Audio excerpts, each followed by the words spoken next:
મિત્રો, હું છું ડૉક્ટર મોનિકા પટેલ અને આજે આપણે એક ઇન્ટરેસ્ટિંગ ટૉપિક પર વાત કરીશું અને તે છે બ્રેસ્ટ ફીડિંગ એટલે કે સ્તનપાન.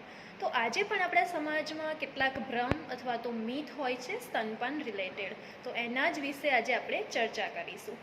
ભ્રમ નંબર 1, માતાનું જે પહેલું દૂધ હોય જેને કોલેસ્ટ્રમ કહેવાય તે બાળકને અપાય નહીં, પણ વાસ્તવમાં તે કોલેસ્ટ્રમ અથવા તો માતાનું પહેલું દૂધ, ઠીકરું દૂધ, તે તેના બાળક માટે રસીકરણ હોય છે. તે બાળકને થનાર દરેક બીમારીથી તેને રક્ષણ આપે છે. ભ્રમ નંબર 2, માતાનું દૂધ પાતળું છે તેથી બાળક માટે પૂરતું નથી, પણ વાસ્તવમાં જો માતાનું દૂધ પૂરતી માત્રામાં હોય તો તે તેના બાળક માટેનો સંપૂર્ણ આહાર છે. ભ્રમ નંબર 3, કે પહેલાં 6 મહિના દરમિયાન બાળકને પાણી આપવું જોઈએ, પણ જો માતાનું દૂધ પૂરતી માત્રામાં હોય તો બાળકને પહેલાં 6 મહિના દરમિયાન કોઈ પણ બહારની ફૂડ આઇટમ અથવા તો પાણી આપવું જોઈએ નહીં.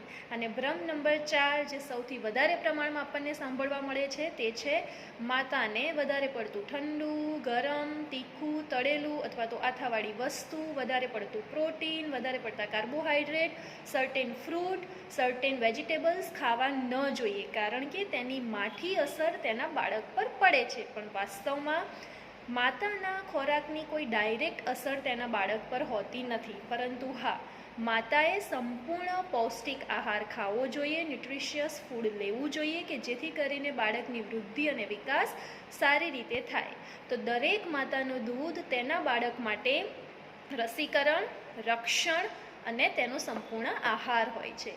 તો ચાલો સાથે મળીને ફેલાવીશું સાચું જ્ઞાન. #myth vs truth related to breastfeeding. Thank you.